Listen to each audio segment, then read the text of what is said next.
Violence എക്ക് മേലെ certification ഉണ്ടോ?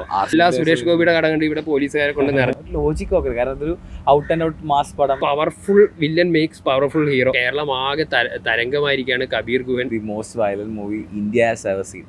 വയലൻസ് മാർക്കോ ഇറങ്ങുന്നതിന് മുന്നേ അവർ പറഞ്ഞിരുന്നത് the most violent movie of Malayalam cinema എന്നാണ്. പക്ഷെ കണ്ടു കഴിഞ്ഞപ്പോൾ the most violent movie India has ever seen. ഞാൻ കില്ലെന്ന് പറഞ്ഞ ഹിന്ദി സിനിമ കണ്ടാണ്. അതേ ലെവൽ അല്ലെ അതിക്ക് മേലെ ഇത്ര ബ്രൂട്ടലായിട്ടുള്ള വയലൻസ് അത് എക്സിക്യൂട്ട് ചെയ്ത രീതി എൻ്റെ പൊന്നോ. ഒരു ജോൺ വിക്ക് കാണുന്ന ഒരു വൈബ്, ഇത്ര സ്റ്റൈലിഷ് ആയിട്ടുള്ള ഫ്രെയിംസ്. ഉണ്ണിമൂന്നല്ല ഒരു മലയാളി ആക്ടറിനെ ഇത്ര സ്റ്റൈലിഷ് ആയിട്ട് കണ്ടിട്ടോ എനിക്കറിയില്ല. കാരണം അത്ര സ്റ്റൈലിഷ് ആയിട്ട് ഹനീഫിതാണ് എടുത്ത് വെച്ചേക്കുന്നത്. മേക്കിംഗ്, ബീജിയം, വയലൻസ്, പ്രത്യേകിച്ച് സെക്കൻഡ് ഹാഫിലെ ലാസ്റ്റ് 20 minutes 18+ ആൾക്കാർ മാത്രമേ കാണാൻ പാടുള്ളൂ. പക്ഷേ 18+ ആൾക്കാർ എല്ലാവരും കാണണം പടം. അത്ര അടിപൊളിയാണ്. മലയാളം മൂവിയിൽ നിന്ന് നമുക്ക് ഇത്ര പ്രൊഡക്ഷൻ ക്വാളിറ്റിയിൽ ഇങ്ങനൊരു പടം ഇറക്കാൻ പറ്റുമെന്ന് തെളിയിച്ച ഒരു മൂവിയാണ്. അതിന് ഹാറ്റ്സ് ഓഫ് ടു ഹനീഫ് തനിയൻ ഉണ്ണിമുഖൻ. എന്നെ ക്രിസ്മസിന് ഞെട്ടിച്ച പടമാണ് മാർക്കോ. അത് തന്നെയാണ്. മാർക്കോ ഇപ്പോൾ ഒരു ഫസ്റ്റ് ഹാഫ് നമ്മൾ കഴിഞ്ഞ സമയത്ത് നമുക്ക് തോന്നി ഇവർ പറയുന്ന ഈ എ സർട്ടിഫൈഡ് വയലൻസ് എവിടെയാണ് കിടക്കുന്നത്. പക്ഷേ സെക്കൻഡ് ഹാഫിലോട്ട് കയറിയപ്പോൾ, അതായത് ഇൻ്റർവെൽ ആ ഒരു സീൻ കഴിഞ്ഞ് സെക്കൻഡ് ഹാഫിലേക്ക് കയറിയപ്പോൾ പടത്തിൻ്റെ ശരിക്കുള്ള ആ ഒരു സ്വഭാവം അങ്ങ് കാണിച്ചു. മോസ്റ്റ് വയലൻറ്റ് മൂവി എന്ന് പറയുന്നത് ഇതിൽ പുറം നമുക്ക് എന്താ പറയുക, ഒരു എ സർട്ടിഫൈഡ് ആക്ഷന് ഓറിയൻറ്റഡിൽ എ സർട്ടിഫൈഡ് നേടി എന്ന് പറയുമ്പോൾ തന്നെ നമുക്ക് അതിൻ്റെ ഡെപ്ത് ഊഹിക്കാം. ആ സീനുകൾ നമ്മൾ പ്രതീക്ഷിച്ചതിന് എത്രയോ മേലെയാണ്. അവസാനത്തെ 20 മിനിറ്റ് എക്സ്ട്രീം വയലൻസ്. ഇതിപ്പോൾ ഒരു ഉണ്ണി മുകുന്ദനെ എടുത്ത് പറയുന്നതിനൊപ്പം തന്നെ ഇപ്പോൾ കേരളം ആകെ തരംഗമായിരിക്കുകയാണ് കബീർ ഗുഹൻ. പുള്ളി ചെയ്ത വില്ലൻ്റെ റോള്, ഒരു എക്സ്ട്രാ റോള്.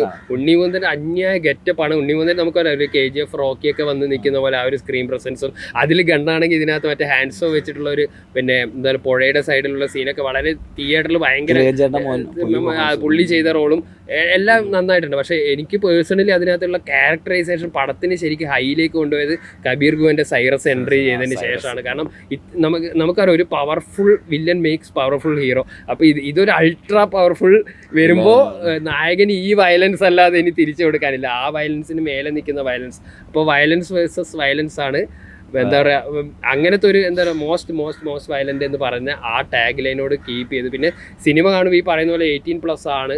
പിന്നെ ആ ഒരു രീതിയിൽ തന്നെ കാണാം. ഇത് നമ്മൾ പറയുന്നത്, നമ്മൾ ഈ പ്രായത്തിൽ കുറഞ്ഞവർ കണ്ടിട്ട് ഇനി മെച്യൂരിറ്റി തെളിയിക്കേണ്ട ആവശ്യമില്ല. കാരണം ഈ സിനിമ അത്ര പിന്നെ അഡൾട്ട് ഓറിയൻറ്റഡ് ആയിട്ടുള്ള ആക്ഷനാണ് ഇതിനകത്ത് കാണിച്ചിരിക്കുന്നത്. 18+ ആണെങ്കിൽ കൂടി ചിലപ്പോൾ ചില വീടുകളിൽ അമ്മമാർക്കൊക്കെ അങ്ങനെ നല്ല പടം കാണാൻ ഇഷ്ടം, അല്ലെങ്കിൽ ഫ്ലഡ് പടം ഇഷ്ടമല്ല. ഇപ്പം ഞാൻ എൻ്റെ വീട്ടിൽ പറഞ്ഞ അമ്മ പറഞ്ഞ അമ്മയില്ലെന്ന് പറയാം. ഞാൻ നിർബന്ധിക്കാൻ പോയില്ല. കാരണം അങ്ങനെയുള്ളവർ ഈ പടത്തിന് വരരുത്. കാരണം ചിലർക്ക് സഹിക്കാൻ പറ്റില്ല. കുറേ പേരൊക്കെ എൻ്റെ അനിയത്തൊക്കെ പോയിട്ട് കുറേ നേരം കണ്ണടച്ചിരുന്നു പറഞ്ഞു. സോ അതുപോലെ എന്താ പറയുക, പക്ഷേ വയലൻസ് ഇഷ്ടമുള്ളവർക്ക്, അല്ലെങ്കിൽ നമുക്കൊരു കിക്ക് കിട്ടണമെങ്കിൽ, അല്ലെങ്കിൽ ഒരു ഫീൽ കിട്ടണമെങ്കിൽ ഈ പടം എന്തായാലും തിയേറ്ററിൽ നിന്ന് കാണണം. നല്ല കാണുമ്പോൾ നല്ല അറ്റ്മോസ്ഫിയർ തിയേറ്ററിൽ നിന്ന് കാണാം. കാരണം നല്ല ഇമ്പാക്റ്റ് ഉണ്ട് അതിനകത്ത് സൗണ്ടിന്, പ്രത്യേകിച്ച് ബീജിയം ഒരു സീനെ ഹൈ ആക്കണമായാലും. പിന്നെ ഇങ്ങനത്തെ ഒരു മാസ് പടങ്ങളിൽ ലോജിക്ക് നോക്കരുത്. കുറേ പേര് അങ്ങനെ കുറേ കമൻറ്റ് ചെയ്യാൻ കണ്ടായിരുന്നു. ഒരു ലോജിക്ക് നോക്കരുത്. കാരണം ഇതൊരു ഔട്ട് ആൻഡ് ഔട്ട് മാസ് പടം, അല്ലെങ്കിൽ ഒരു സ്റ്റൈലിഷ് സ്വാഗ് പടം. നിങ്ങൾക്ക് സ്റ്റൈൽ വേണോ, നിങ്ങൾക്ക് സ്റ്റൈലിൽ സ്വാഗ് വേണോ, മാർക്കോ സെറ്റാണ്. വയലൻസ് വേണോ, the most violent movie of Indian cinema. KGF-ന്റെയും കില്ലിന്റെയും ഒരു അമാൽഗമേഷൻ, അതിന്റെ ഒരു മിക്സ് പോലെ തന്നെ. കാരണം KGF ഇറങ്ങിയ സമയത്തൊന്നും ആരും അങ്ങനെ നിലവിളിച്ച് കണ്ടിട്ടില്ല ഇവിടെ വയലൻസ് പ്രൊമോട്ട് ചെയ്ത്. അതുപോലെ ആൾക്കാർ OTT-ലും ഇവിടെയൊക്കെ കണ്ടിട്ടുണ്ട്. മലയാള ഇൻഡസ്ട്രിയിൽ വരുമ്പോൾ ഏത് സിനിമയാണെങ്കിലും അങ്ങനെയാണ് പറയുന്നത്. നമ്മുടെ ഇൻഡസ്ട്രിയിൽ വരുമ്പോൾ നമ്മൾ അതിനെ കൂടുതലായിട്ട് അങ്ങ് എടുത്ത് ക്രിട്ടിസൈസ് ചെയ്യേണ്ട ആവശ്യമുണ്ടെന്ന് തോന്നില്ല. അതുപോലെ തന്നെ കില്ല് തന്നെ ഹിന്ദി സിനിമയിൽ അടുത്ത കാലത്ത് വന്നതിൽ ഏറ്റവും വെറൈറ്റി സബ്ജക്റ്റ് ആണ് എന്ന് പറഞ്ഞിട്ട് അവിടുത്തെ മുഖ്യധാര മാധ്യമങ്ങളടക്കം അതിനെ പ്രൊമോട്ട് ചെയ്യായിരുന്നു. കാരണം ഹിന്ദി സിനിമയിൽ നിന്ന്, അത് കരൺ ജോഹർ പ്രൊഡക്ഷനിൽ നിന്ന് ആ ഒരു പടം പ്രതീക്ഷിച്ചില്ല. അപ്പോൾ ആ ഒരു റിസ്ക് എടുത്തിട്ട് അവിടുന്ന് ഇവിടെ ഇരുന്ന് കൈയടിച്ച് നമ്മൾ ഈ ഒരു മൂവി വരുമ്പോൾ നമ്മൾ അതിനെ ഒരിക്കലും പുറകോട്ട് വലിക്കേണ്ട ആവശ്യമില്ല. കാരണം ഈ സിനിമ പറഞ്ഞത് അഡൽട്ട് ഓറിയൻറ്റഡ് സംഭവമാണ്. ഇതിനകത്ത് ഇങ്ങനത്തെ ഒരു മോശം വയലൻസ്, എന്നിട്ട് നിങ്ങൾ അതിനകത്ത് കയറി കണ്ടിട്ട് ഇതിനകത്ത് വയലൻസ് ഉണ്ടെന്ന് കംപ്ലൈൻറ്റ് പറയുന്നതിൽ എന്താ അർത്ഥം ഉണ്ടെന്ന് മനസ്സിലാവുന്നില്ല.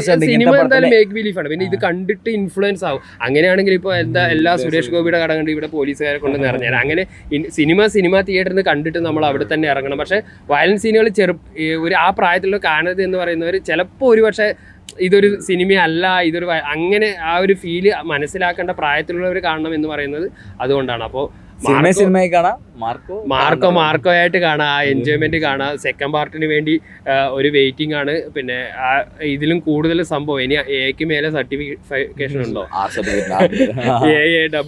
എക്ക് മേലെ 2 റൗണ്ടുള്ള സാധനമൊക്കെ ഉണ്ട്, സ്ട്രിക്ട്ലി അഡൽസ്.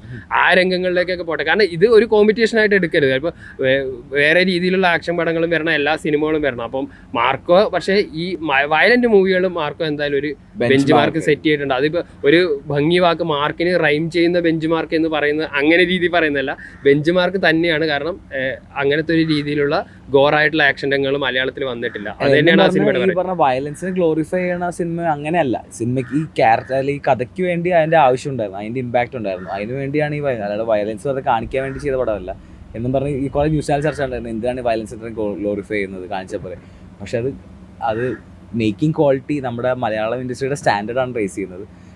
ഇതിനകത്ത് അത് പറയുന്നത് ഇതിനകത്ത് കുറെ ടെക്നിക്കൽ സാധനങ്ങളുണ്ട്. ഈ പ്രോസ്തെറ്റിക്സ് എന്ന് പറയുന്ന സാധനമുണ്ട്, ഈ ഓർഗൻസ്, അങ്ങനെയുള്ള സംഭവങ്ങളൊക്കെ. അതിനകത്ത് നമ്മുടെ ടെക്നോളജി എത്രത്തോളം മുമ്പോട്ട് പോയി. നിങ്ങൾ അത് കണ്ട് ഫെയിൻ്റ് ആവുമെന്ന് പേടിക്കുന്നുണ്ടെങ്കിൽ അത് നിങ്ങൾക്ക് അത്രത്തോളം റിയൽ ആയിട്ട് ഫീൽ ചെയ്യുന്നു എന്നാണ് അതിനർത്ഥം. അപ്പോൾ ആ ടെക്നോളജിയുടെ ഒരു ഗ്രോത്ത്, അങ്ങനെ അഡ്രിനാലിൻ, അത് കാണുമ്പോഴുള്ള ഒരു എൻജോയ്മെന്റ് ആണ് നമ്മൾ പ്രതീക്ഷിക്കുന്നത്. അല്ലാതെ ഇത് കണ്ട ഉടനെ വയലൻസിൽ ആകൃഷ്ടരായിട്ട് നമ്മൾ ഈ നല്ലത് പറയുന്ന എല്ലാവരും ഇതിനു വേണ്ടി വയലൻസിന് വേണ്ടി ഇറങ്ങിത്തിരിക്കുന്നതല്ല. വയലൻസിനെ നമ്മൾ എതിർക്കുന്നു, പക്ഷേ ഈ ഒരു സിനിമ അനുഭവത്തെ നമ്മൾ സപ്പോർട്ട് ചെയ്യുന്നു. അത് കാണുക, അത് എൻജോയ് ചെയ്യുക.